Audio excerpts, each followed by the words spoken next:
Guys, welcome back to our YouTube channel. आज हम next topic पढ़ेंगे जो है मैरिज, जो one of the most important topic and one of the most important institution है and one of the oldest social institution भी है। As we know, as we discussed in previous lecture, family and marriage are interrelated. So firstly we discuss marriage. अब हम सबसे पहले इसका introduction लेते हैं। मैरिज का मोस्ट इम्पॉर्टेंट इंस्टीट्यूशन है, one of the oldest institution है। मैरिज एंड फैमिली जो है वो इंटर रिलेटेड एंड कनेक्टेड है। इसके बाद हम नेक्स्ट फर्दर ऑन गोस करते हैं कि मीनिंग क्या है उसका मैरिज का। मैरिज हम जानते हैं टू पीपल्स का मिलना किसी बायोलॉजिकल नीड के लिए।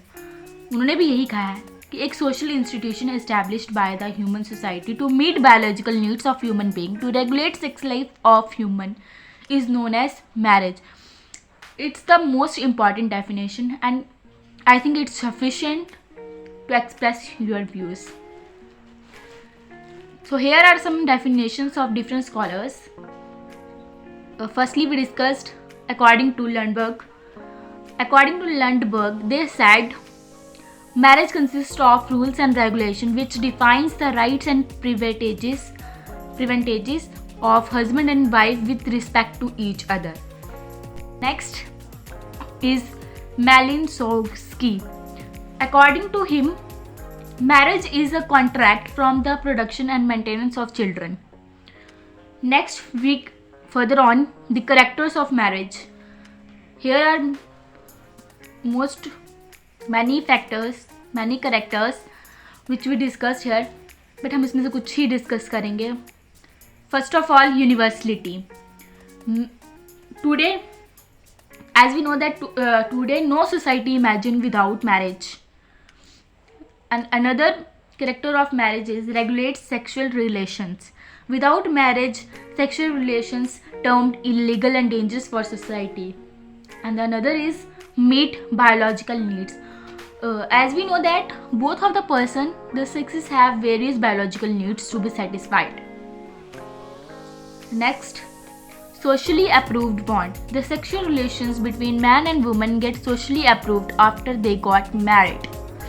So, one of the last and the important is that change in role. As we know that the institution of marriage changes status of male and female into husband and wife. So, अब हम next discuss करेंगे most important which is types of marriage. सबसे पहली type हम उसमें पढ़ते हैं monogamy. Monogamy, in this type of marriage, one man marries a single woman and vice versa at a given time. तो नेक्स्ट जो है टाइप ऑफ मैरिज है हमारे सामने वो है पॉलीगैनी। पॉलीगैनी टाइप ऑफ मैरिज होती है जिसमें क्या करते हैं, एक मैन जो है वो टू और मोर वुमेन्स के साथ एक टाइम पे मैरी कर सकता है। मतलब जैसे कि पुराने ज़माने में होता था, एक मैन टू और मोर वुमेन्स के साथ मैरी करता था। इसके अंदर टू टाइप्स ऑफ हमारे पास मैरिजेस आती हैं। फर्स्ट आती है सोरोरल पॉलीगैनी एंड सेकेंड आती है नॉन सोरोरल पॉलीगैनी। सोरोरल पॉलीगैनी जो होती है उसके अंदर हम ये कह सकते हैं कि वाइफ्स आर इनवेरेबली सिस्टर्स, कि वाइफ्स जो होंगी वो सिस्टर्स होंगी।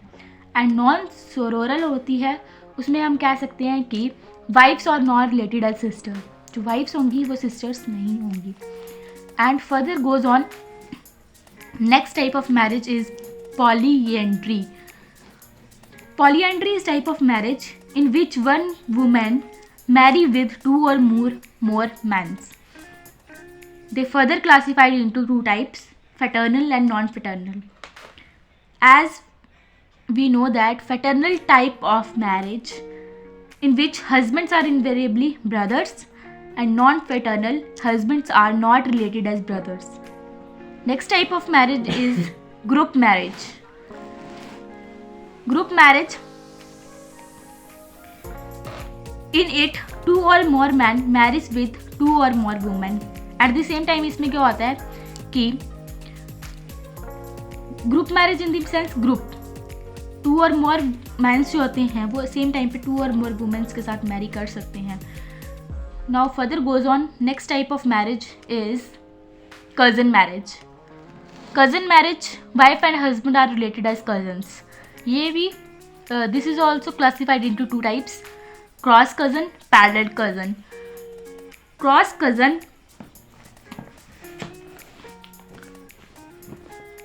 Cross cousin marriage with father sister child और मदर ब्रदर चाइल्ड. जैसे कि पापा की बहन की बेटी की शादी होगी, पापा मम्मा के भाई की बेटी की शादी होगी, is cross cousin marriage. And the next one is parallel cousin marriage. Parallel cousin marriage हम कह सकते हैं जैसे फादर सिस्टर और मदर ब्रदर, जैसे हमारे पापा की बहन की और मदर के भाई की शादी होगी.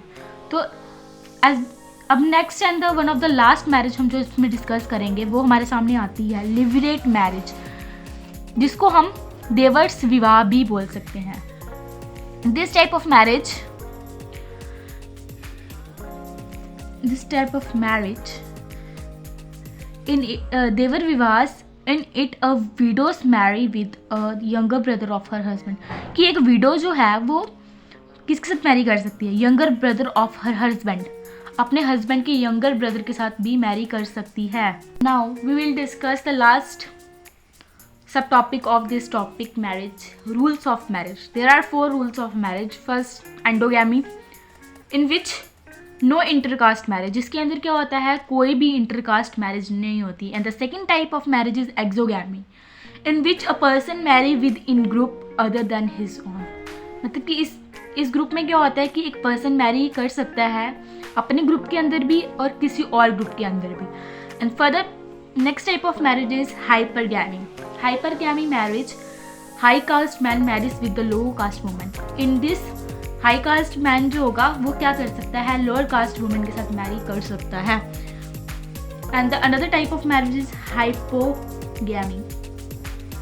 It's completely opposite to hypergamy. उसमें मैन लोअर कास्ट की वुमेन से मैरिज कर सकता है, इसमें क्या होगा हाई कास्ट की वुमेन जो है वो लोअर कास्ट के मैन के साथ मैरी कर सकती है. सो हमारे आज का टॉपिक मैरिज यहीं पे ख़त्म होता है. Hope you like it. Please share, subscribe and please share, like, comment and subscribe our channel.